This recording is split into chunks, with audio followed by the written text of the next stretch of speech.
Well, hello again. This is Mr. Hefner, and today in this American Lit class, 11th grade English, we're going to get started with our next unit, which is called Frontiers. Frontiers is going to cover the period of time from just before the end of the Civil War up until the 20th century. So let's get started. Our unit essential question for this unit is going to be, how are the literary, social, and political events of the 19th century reflected in the literature of this time? Now, this may seem very repetitive. This is pretty much the same question we've had for every unit in this entire course. It's just that the period of time and the literature that's being produced in that unit is changing as we move through the course. Every unit that we've had so far, we've started with a timeline, so let's do that again.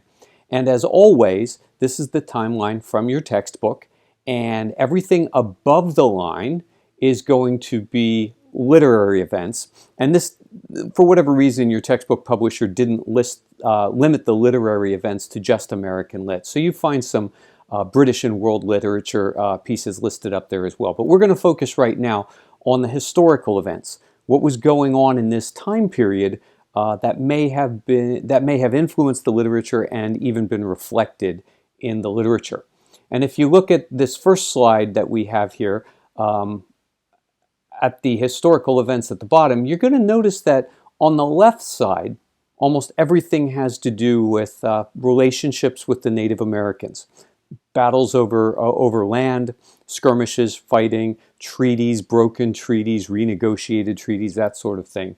And on the right side, you'll notice that we're moving past the Civil War, and a lot of events here have to do with things that were brought about because of the Civil War. And even though the Civil War was our last unit, it's going to play a big part in this one, because much of what happens in this last part of the 19th century is a direct result of the influence that the Civil War had on people at that time.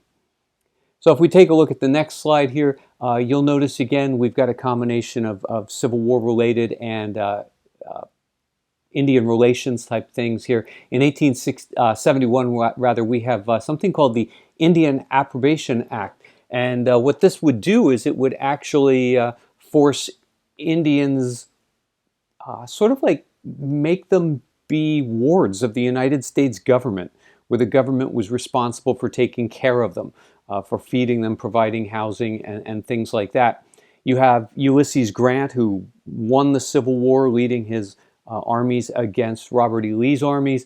He now gets elected president of the United States. He was probably a better general than he was a president, but he was always a great man. He was honest, and unfortunately in politics, it was his willingness to trust people and be honest that in many ways what caused his weaknesses as a president.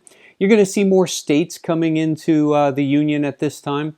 You're going to see James Garfield become the second United States president to be assassinated. He was another a Civil War general who was elected president at this time. And you're going to see some more, as you always see in American history, some popular pushback against immigration. And in this unit, the largest new ethnic group coming to the United States would be, and I shouldn't say group, it's actually several ethnic groups, those coming from Asia, mostly from China and Japan to the West Coast, to California. And also in this unit then, we have the capture of Geronimo. Geronimo was an Apache chief in the Southwest who led an absolutely brilliant campaign against the white settlers and the army there till he was finally captured and forced onto a reservation. You're going to have the wars between the white settlers and the American Indians in the Dakotas, mostly over the gold that was found up there. The white settlers want to bring in roads, build settlements, take the land, extract the gold. The Native American people in that area see this as holy land. They see it as sacred, and they want to protect that. And all of the Indian wars are essentially going to come to an end in 1890 at the Battle of Wounded Knee. Now, this battle was nothing heroic on the part of the American Army. The United States Army basically rode into a camp that was largely filled with women and children because the warriors were off preparing for a fight somewhere else, and caused mass slaughter. This sort of broke the spirit of the Sioux at this time, and it's going to bring largely the Indian Wars to an end at this point. Also, as we move towards the 20th century in this unit, you're going to see some other states coming in. By 1897, the United States has annexed Hawaii, but that doesn't mean Hawaii's a state. It's going to be a long time yet till Hawaii becomes a state. But we do have more states joining. And then we're going to have that war against Spain when a United States ship blows up in Havana Harbor. Newspapers blame it on Cuban spies. The United States goes to war. We're going to get the territory of Puerto Rico, for example, out of that thing. All right, so some of the things, we're going to go quickly here, but some of the things that we're going to focus in this unit are the nation's expanding. I'm sure that in your history classes, you've talked about this idea of America's manifest destiny, the idea that it was predetermined that one day America was going to stretch from sea to shining sea, from the Atlantic Ocean all the way to the Pacific. And the Civil War really helped make this happen. There's something sometimes called the Civil War effect. See, before the Civil War, many people were born in their little towns, on their family farms. They grew up, they lived there their whole lives. A big trip for them might have been traveling 50 to 100 miles away from home. And that was a trip of a lifetime, and they came back. So you found generation after generation living in the same towns. Civil War comes along, and you have soldiers spending 3 years or more, and they're moving all over the country. They're traveling by ship, they're traveling by railroad, they're marching. And when they come back from that war, the old life seems kind of dull and boring. And there's this new land which is available out west. It's risky to get there, but there's a new spirit of self-reliance and adventure that these folks after the Civil War felt. And so even though the Civil War is over, it's going to help with that westward expansion. Another thing that's going on during this time is this idea of Reconstruction. Reconstruction was a nasty period in American history.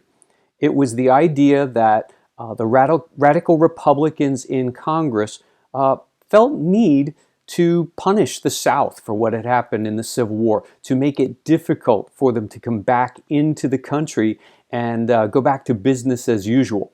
And so life in the South became economically difficult because of the laws that were passed during Reconstruction. And again, many people, particularly from the South during the Reconstruction period, decided to sort of like pack up and head west and look for a better life. Immigration is continuing at this point. America, by this point, all of the money in the world, is centered in New York. Wall Street has become a thing. Used to be London was the financial capital of the world, and by this point in the 19th century, it is New York. And so people are coming to America. And we've had people coming to the East Coast, since the 1600s. But now we're going to have Asian Americans coming in here through California and the opportunity for employment there. I already mentioned this idea of self-reliance. You don't pack up and go try something adventurous, living off the land, building your own farm, starting from nothing, unless you have the perspective that you can depend on yourself, that you have the skills. And so self-reliance, that idea we talked about when we talked about Ralph Waldo Emerson, is going to be absolutely key to this. Another thing that's going to bring people out west is gold, that yellow fever that they get. And gold was discovered in 1848 at Sutter's Mill in California, and that spurs what we know as the 1849 gold rush. It's set, that name sort of like set the mood for a whole period of time. Even today, if you're a sports fan, you probably know that the San Francisco 49ers get their name because of the 1849 gold rush. We're going to have more territories coming into the country, and then we're going to have those territories one by one applying to become states, and so the United States is clearly growing. This is a period of time we sometimes think of as the Wild West, but what makes it so wild? What's really going on? We have towns popping up, we have gunfighters, we have formal Civil War soldiers, everything's going on here. But in 1862, Congress passes something called the Homestead Act. And the Homestead Act says, we're going to give you land and we're going to let you keep it, for a very small amount of money as long as you promise to live on that land and take care of it for a minimum period of time, and then it's yours. And, land is wealth. Throughout, all of the Middle Ages, many of those poorest people, the serfs, lived on someone else's land, and the idea that they would one day own a bit of their own, it was out of the question. So this is a big American idea here. Go grab your land, live on it, and we'll let you keep it. And so how do you get there? Wagon trails. I'm sure every one of you, listening to this presentation right now at some time played Oregon Trail, maybe even died of dysentery on the way to Oregon. But the Oregon Trail, the California Trail, Santa Fe Trail, the old Spanish Trail, these were basically marked with visual pointers that you could see from one to the next, to the next, to the next, sort of as guides as you crossed the country. Was it dangerous? Absolutely. There were no bridges to get across the rivers. You had to sometimes find a place where you could ford safely. Other times you literally had to float your wagons across. People drowned all the time. You had disease. You had the possibility of not only attacks from hostile Indians in the area, but you had the risk of attacks from people who simply wanted to rob you. There are no police around, and so you had to defend yourself. But all of this is fulfilling this thing we talked about, America's manifest destiny. The idea that it was a foretold kind of thing that America would stretch from sea to shining sea. The gold rush, as I said, 1848. The gold rush is known as the gold rush of 1849. But people were going to California in such huge numbers that San Francisco Harbor was literally filled with abandoned ships. Even the crews of these ships, after they took people there to go look for gold in the hills, the crews abandoned their ships and went into the hills looking for gold. And all throughout the West, where you had not only gold, but you could have silver, copper, other metals that were of value, you had these boom towns springing up. One day there's no town. A few weeks later we have some tents. Then we have some cabins, then we have streets, and next thing you know, we have an entire town. Some of these towns went on to become major cities. And others, like Tombstone, pretty much ceased to exist. Tombstone today is not much more than a tourist destination. But this period of time, known as the Wild West, also featured these conflicts that we've seen in movies since probably the first movie, actually. The first movie ever made in New Jersey, which used to be the old Hollywood, was a Western. It was the Great Train Robbery. And so this displacement of Native Americans as white settlers move into their territory is going to cause all kinds of problems. It starts way back before the Civil War with the Indian Removal Act, which was passed under Andrew Jackson. And it was the idea that Indians on the eastern part of the country could simply be relocated to reservations out west. And now these Native Americans who've been living on reservations in the West are being told that those reservations are going to be taken back and they'll be moved to yet someplace else. Under Andrew Jackson, the Trail of Tears was started, which moved the Cherokee people from the East Coast to the West. And this movement of American Indians continued all the way through 1877. We have the Indian Wars of the 1860s and 70s.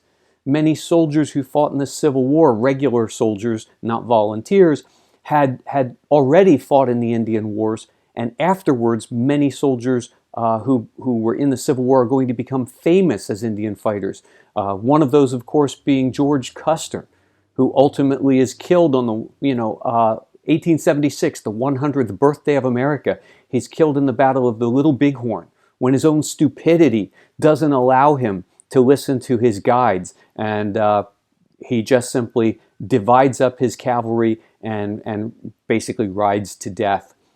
There are all kinds of attempts to make this work and make peace with the Native Americans. Some ideas worked, some didn't. One that didn't work is something called the Dawes Act in 1887.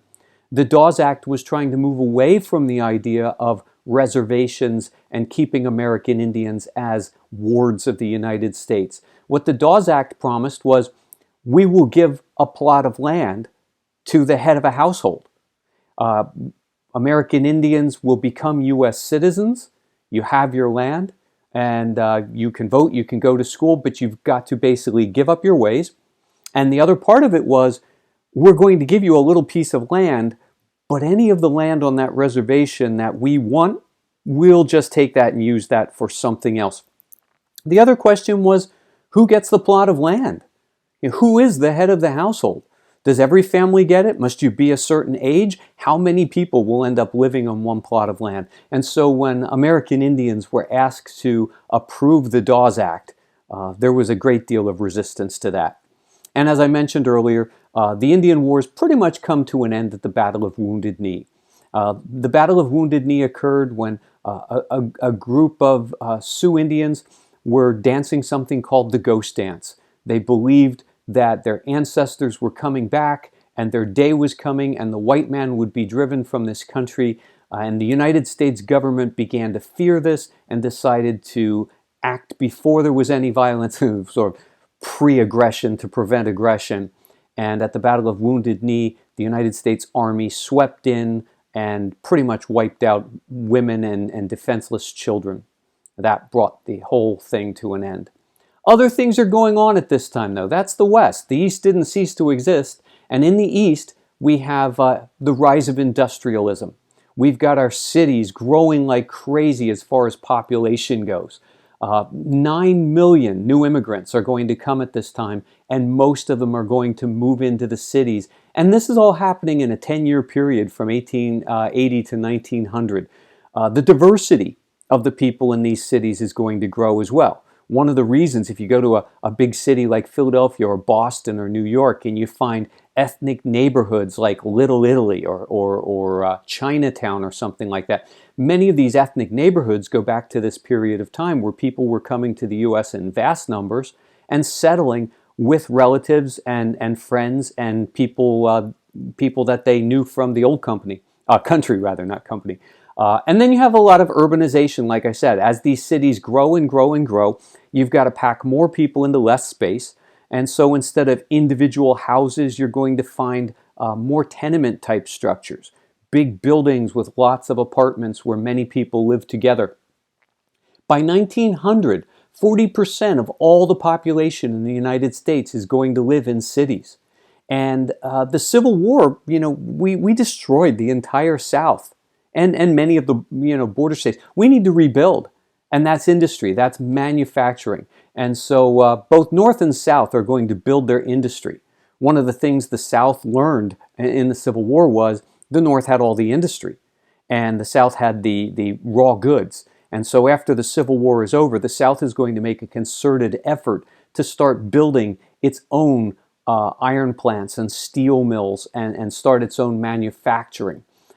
This period of time is going to be known as the Gilded Age. It gets that name from Mark Twain. And gilded is related to golden. We use the term golden age to refer to the high point of any culture. Gilded means that something looks like gold. It might have a thin layer of real gold on top, but if you scrape just a little bit, you find out that there's some kind of base metal under that. And the Gilded Age was a period of time because of things like the growth of the railroads, industry, the new need for oil, the production of steel, which was far superior than iron. You find that there are a handful of Americans becoming increasingly wealthy, fabulously wealthy, wealthier than anyone alive today when you adjust money for the time period. One of those here is pictured is John D. Rockefeller. In his day, if you adjust his value for what he could buy and what he could spend, he was wealthier than Jeff Bezos in his day. And so the Gilded Age is a period of time where America looks like a very successful, wealthy country, but you find that much of the wealth is in the hands of a few individuals, and that the working class is working very dangerous jobs, 12-hour shifts, 6 days a week. Now, those 12-hour shifts, 6 days a week, you think about that for a second. That means that there are only 2 shifts. And so that means that when do I ever see the daylight if I'm on a night shift? Are you on the night shift forever? Well, what they used to do was every 2 weeks they would flip the shift. That meant that every 2 weeks you got a full weekend off, Saturday and Sunday. But it also meant that on the opposite every 2 weeks, you had to work a 24-hour shift straight. And you might be doing this in a very dangerous steel mill. And if you got hurt in the steel mill, there was no health insurance. There was no income protection, no workers' compensation. If you got hurt, you were simply out of a job. No way to fend for your family. And so during this period of time, newspapers are going to kind of take a new bent on society. We're going to have journalism looking at the dark side of society. They're going to be looking for things like the horrors of child labor, or the horrors of mental institutions where if you go insane, you become crazy in no time. These reporters who went out and dug up and looked for the dirty, nasty parts of America to try to expose them and make them better, they were known as muckrakers. Just as if you took a rake and you went to some pond and put the rake down and scraped the muck, the mud at the bottom would start to be stirred up and you'd start to see what was once invisible. All right, and then let's see. Yeah, let's go on here. So next we have magazines springing up. We talked about magazines before. They're relatively inexpensive. People who can't afford books can afford to buy magazines. And on the East Coast, they're very popular. And so Eastern magazines are largely read by women.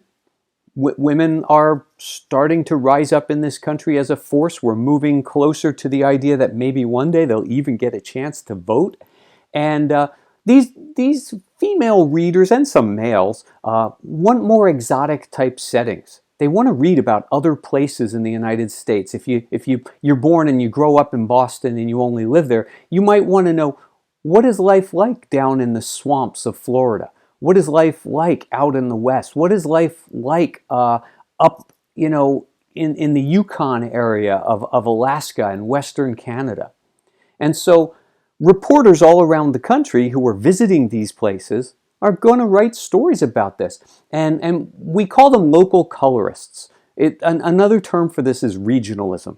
The idea that reporters are going to try to depict on paper what it's like in these parts of the country. They're going to start using things like dialect and write the dialogue, spelling things the way people actually speak. Some of the most famous local colorists that we have today, Mark Twain, who everybody knows, and you know that Mark Twain, if you've read, for instance, if you read The Adventures of Tom Sawyer, you know that a large part of that is written in dialect. When the characters speak, it's printed on the page to represent the sounds of the way they actually spoke. And another one was a friend of Mark Twain's, a guy by the name of Bret Harte. And Bret Harte is sometimes credited as being the inventor of the modern day Western. And we're going to read one of his Westerns in this unit. So there's different regions of the country that we consider when we talk about regionalism. You don't have to memorize these or anything, but we have the Southwest. You've seen all the movies about that, the gunslingers and the cattle drives and things. We have Louisiana and the Creoles down in the Bayou region. Mark Twain went to the Sandwich Islands and wrote about them for a while. And you're like, Sandwich Islands? Never heard of them. Sandwich Islands was the old name for what we today call the Hawaiian Islands. And that's going to become a United States state later on. You have the backwoods of Indiana. Doesn't seem so far away today, but it was a very different place. And then, of course, you have the Deep South. That period of time, before the Civil War is gone. So what is the Deep South like today? Now, writers at this time are trying to depict these things as they actually are. And realism doesn't sugarcoat things. So we're going to have literature that doesn't always have a happy ending in this era of time again. There's that post-Civil War atmosphere. America saw over 1 million deaths. And that doesn't seem like so much when you consider today's population, but when you consider that the population of the United States back then was well under 100 million, 1 million deaths is an awful lot. These writers are going to, they'll represent pain, they'll represent sorrow, they'll represent the idea that, hope doesn't always end in success. Mention the use of dialect. We've got scoundrels in some of the stories of this time period. Again, because of Reconstructionism, there are people going into the South intentionally trying to take advantage of desperate people. And so these kinds of cheaters and scoundrels and liars and villains are going to show up regularly in the stories of this time. Now, this is sort of like a backlash to Romanticism. We've talked about this several times in this class, how there's a pendulum in society. Swings one way with a belief, and then people believe the pendulum has swung too far, and it starts to go back the other way. And Romanticism was the idea that work hard and you'll achieve and everything turns out okay in the end. This is the answer that sometimes it works out okay, sometimes it doesn't, and sometimes it's not your fault. And we're going to go even deeper into that idea of what's going on inside the human brain.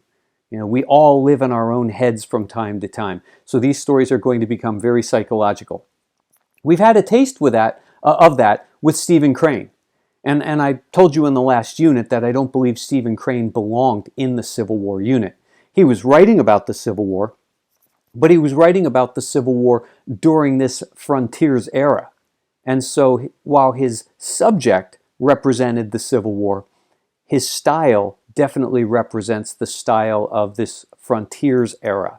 And then we have Ambrose Bierce. You read him before. He's still around. He wrote during the Civil War, and he's still writing after the Civil War. And we're going to see some female writers coming around at this point with very feminist messages. And that's what I want you to look at when we read them is how are they speaking up for the one class that still doesn't have the right to vote? You know, when the Civil War was over, the 13th Amendment came along and freed the African slaves in the South. And then the 14th Amendment came, and that was an equal rights amendment for the males. And then we had the 15th Amendment, which gave freed black men the right to vote. But we still haven't given women the right to vote in this country. In this entire unit, that is not going to happen. But you're going to see the push. All right, and then we talked about naturalism before. Naturalism is the idea that we want to represent things as they really are. It's an extension, perhaps, of this idea of realism. And we've talked about realism quite a bit at this point, but some of realism comes from science pushing its way in. Darwinism is one thing. We have people debating Darwinism, this idea of, did God simply reach out of the sky and grab some mud and form it into a human being? Or have we evolved like other creatures? Does survival of the fittest really occur? And then you have some of the first, today we call it science fiction. Back then they called it scientific fiction. It's stories that use ideas of science and answer the big questions of what if. And we've already talked about some of these writers, but Stephen Crane at this time is still writing. And Jack London, a reporter from California who goes off into the gold fields of the Klondike area and just starts to paint a picture of what it was like there with these buffoons, these clowns from big cities who heard there was gold. And so without any training for living in the wilderness, they just bought a tent and a shovel and decided they were going to live in this frozen wilderness. And in many cases, it didn't work out very well. All right, so let's go over some checking for understanding questions, and then we'll be all finished here. So here we go. Here are our checking for understanding questions. First one's going to be, you're going to fill in the blank with the choices. You may have to add endings to these.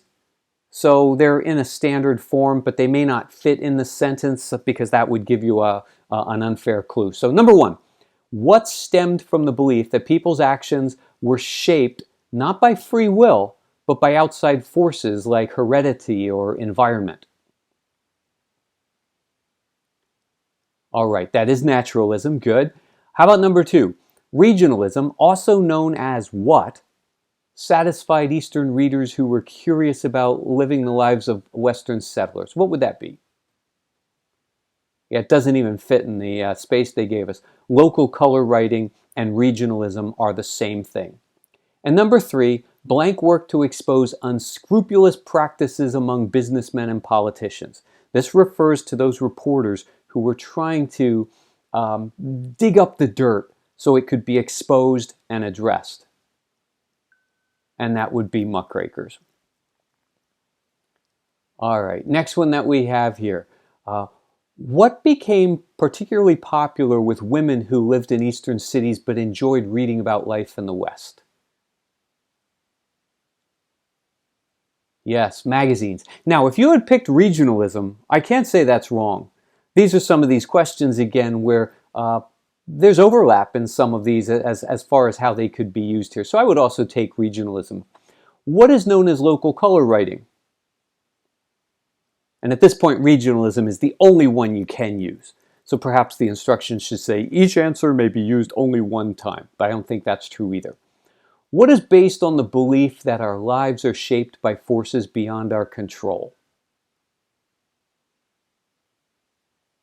That is naturalism. How about number 4? Many of the enduring legends of the Wild West originated with... And here again, there could be more than one possibility.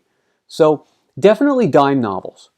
People read these dime novels in the East, and that's where they got their image of the West. You could also say regionalism, because magazine articles about the West were regionalism, and in a way, dime novels were also a form of regionalism. And then number 5, which represented or resembled, comic books. They were cheap and they were popular. And now there's only one choice that works, and that would be dime novels. All right, some of these fill in the blanks repeat. These are the textbook questions. I didn't create them, so we're just going to use them as they gave them to us. What was the name of the Apache chief who was captured after a long battle defending his land in the Southwest? That was Geronimo. How about number 2? The period of blank following the Civil War was a painful one, as former enemies learned to be countrymen again. Actually, I don't think they tried so hard to learn as they struggled against one another till they realized they had to become friends again. That would be Reconstructionism, or just Reconstruction. Number 3, what grew in popularity as the center of meatpacking and stockyard industry? This is Chicago.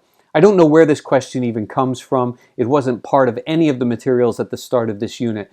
But Chicago was a place, Midwest. If you had cattle out west, you would raise your cattle by grazing them. One day you would herd them. You would take them on a cattle drive, get them to a railroad depot. They'd be loaded onto cars. Those trains would then bring them into the city of Chicago, where they would be butchered and shipped out as meat to other places. How about number 4? United States troops slaughtered more than 200 mostly unarmed Sioux. These are the women and children we keep talking about, and that was the Battle of Wounded Knee. And number 5, the blank granted 160 acres to any United States citizen who paid $10 and agreed to live on the land for 5 years. And that, of course, is the Homestead Act. So a few more details here in the question than I had given you, but look at that. $10 at that time is all you had to pay. Now, $10 was probably a whole lot more. I'll bet $10 was maybe a month's salary for many people. But if you could buy 160 acres for even a year's salary today, do it. Absolutely do it. All right, some more questions then. The blank promised 160 acres. Don't even need to go any farther. It's the same one we just did. That, once again, is still the Homestead Act. Number 2, during blank, the United States determined the conditions under which states that had seceded during the Civil War would be readmitted to the Union.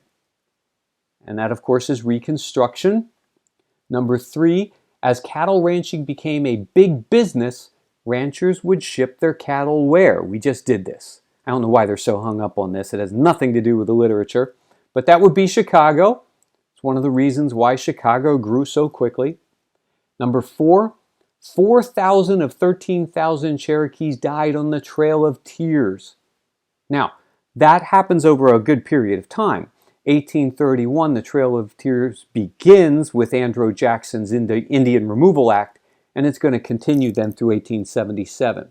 And number 5, under the what, the United States promised citizenship to Native Americans, but it would take away their land. And this, of course, was called the Dawes Act. Okay, let's do some quick true and false questions. True or false? Number 1, many who settled the West were Civil War veterans. It's absolutely true. Yes. In fact, most of them were probably Civil War veterans because, You had to have a sense of courage to do this. Number 2, the towns of the West were known for their strict laws. That's absolutely false. It wouldn't have been known as the Wild West if laws were strict and enforced. Number 3, the United States government broke many promises to the Native American people. Absolutely true. Many Native American histories will tell you that the United States government broke every promise to the Native American people. Number 4, oil and steel production were among the earliest major industries. And that is absolutely true. Number 5, all 50 states had joined the United States by 1900. Not yet. We're going to be adding states as late as, I believe, 1950 something for Hawaii. Off the top of my head, I don't have the date. All right, and then some multiple choices. What phenomenon led to the building of San Francisco, Boise, Silver City, Denver? These were originally what were called boom towns. And they were boom towns because people were rushing in because of the discovery of gold. Yes. How about this one? What led to the slaughter of herds of Great Plains buffalo? We did not talk about this. Another question totally out of left field, but you probably remember this one all the way back from elementary school. Yep, it was the extension of the railroads. People loved just riding the railroads, shooting the buffalo as they rode through, and letting them on the prairie to rot. Late 19th century immigration brought for the first time large numbers of what people to the United States? That's correct. During this time, it's going to be people from China and Japan. How about this one? Which of the following traits characterized the typical settler who traveled west? Which one of these characteristics was absolutely necessary? Yes, there is no one else to rely on, so you better be able to rely on yourself. By 1900, about 40% of Americans lived where? Yeah, they lived in the big cities. So the cities were growing by leaps and bounds at this time, and not always for the better. The cities often didn't have the kinds of sanitary facilities they needed to support so many people. All right, these always take longer than I thought they would, but that's going to be it for today. We're going to end here. Just be sure to check Schoology for any additional assignments or expectations, and I'll see you back in class as soon as I can.